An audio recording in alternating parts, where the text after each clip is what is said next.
지난 시간까지 공부한 우리 대부분의 경매 물건의 대상은 토지와 건물이었습니다. 그런데 오늘은 토지 또는 건물만이 매각 대상이라는 거죠.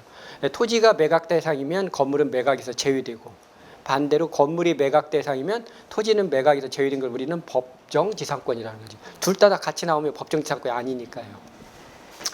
그 중에서 법정지상권의 전형적인 경우는 토지는 매각 대상인데 건물이 매각에서 제외되는 걸 우리가 실무에서 법정지상권 하면 토지 법정지상권을 이야기합니다. 바로 이 사례죠. 토지는 110평 정도가 제가 표기하는데 보면 1차 관전 포인트가 토지는 매각 대상인데 건물은 제로로 돼 있잖아요. 매각에서 제외됐다. 그럼 우리가 또 이렇게 오해할 수도 있죠. 아, 이 땅은 나대지인가 보구나. 나대지일 수도 있죠. 그런데 그림에서 보면 나대지가 아니라 5층짜리 허우대 멀쩡한 건물이 있는데 얘가 매각에서 누락되고 토지만 축협에서 근저당이 설정이 됩니다. 그리고 이 채무자가 IMF가 되면서 축협의 이자를 못 내니까 축협은 채권 회수를 위해서 저당권의 효력이 미치는 토지만 경매를 합니다. 토지가 낙찰되기 전까지 토지와 건물의 소유자는 다 1인 동일인이었습니다. 근데 토지를 송모 씨가 낙찰받는 순간 토지주와 건물주는 분리가 됩니다. 이런 경우 건물주인 차모 씨는 새로운 토지주한테 이 건물을 철거당하지 않냐, 이거 중요하죠. 즉 이거 법정지상권의 세계라는 거죠. 법정지상권이 성립하면 비록 토지를 낙찰받으신 분은 건물주한테 지료를 받는 건 별건이라도 하더라도 이 건물을 철거할 수는 없습니다. 없어요. 성립하지 않으면 철거가 가능하겠지만, 근데 이 물건은 결론을 이야기하면 우리 법정지상권을 공부하지 않았기 때문에 결론을 말씀드리면 법정지상권이 성립합니다. 성립해서 다행히 이 건물은 철거당하지 않는 대신 토지주에게 매달 지료를 내야 돼요. 그런데 이 지료 관련해서 토지 낙찰자와 건물주하고 생각이 평행선을 긋습니다. 무슨 얘기냐?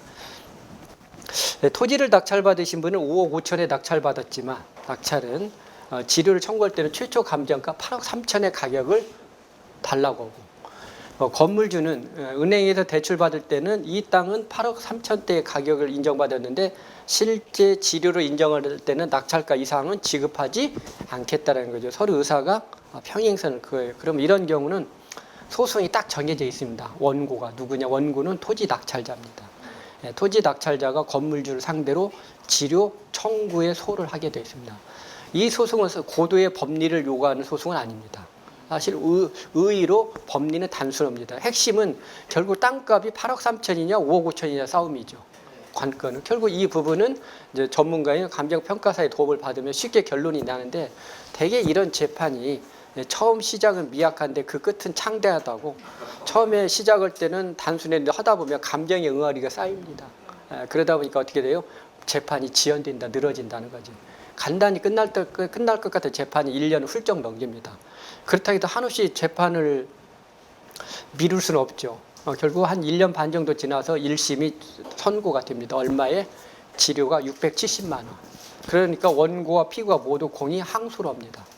원고인 토지주는 생각보다 청구 취지보다 적다라고, 그 다음에 피고는 너무 과하다고, 다시 서울고법에서 똑같은 내용으로 1년여 동안 재판이 이루어집니다. 근데 서울고법에서도 판결을 내려요. 근데 그 사이에 평가 시점이 다르다 보니까 노년 동안 땅값이 올랐을 거 아니에요. 그래서 서울고법은 최종적으로 730만 원에 확정이 됩니다. 이렇게 되면 이제 어떤 일이 생기냐?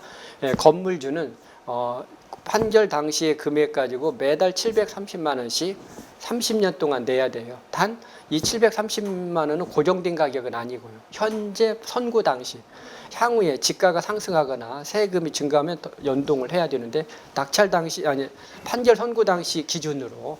그런데 서울고법까지 다툼하는 과정에 2년 반을 훌쩍 넘깁니다. 그러면 원칙은 법정지상권이 성립하더라도 2년 이상 지료를 연체하면 법정지상권이 소멸되는데, 이런 경우는 예외랍니다. 왜 예외냐면 이행지체, 즉 법정지상권 성립하는 사람이 지료를 연체는 금액이 확정된 순간부터 카운팅을 하는데 재판상은 불확정이잖아요. 그래서 이런 경우에는 2년 반이 지났다 해서 연체를 보지는 않는답니다. 대신 그렇게 되면 토지 낙찰자한테는 불공정할 수 있죠. 그래서 이때 토지 낙찰자한테도 당근이 제시되죠. 어떻게 되냐? 그동안 재판한이라고 못 받은 치료에 있죠. 그걸 일시불로 받게 됩니다. 730만. 예, 그게가 누적을 했더니 2억이 넘어갔습니다.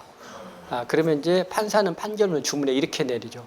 피고는 원고에게 매달 730만 원 지급하고 그동안에 재판 뭡니까 청구 취지 소를 제기한 날부터 확정된 날까지는 그동안의 금액을 환산해서 그래서 그게가 2억이 넘어간 돈을 일시불로 지급하라.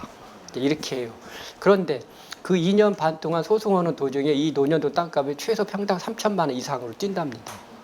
그러면 110평이면 이론적으로 30억 되죠. 토지 낙찰자는 5억 5천에 낙찰받아서 지류를 2억 받고 그 다음에 땅값은 30억대를 뛰는 이런 일이 벌어졌는데 이게 법정지상권의 세계랍니다.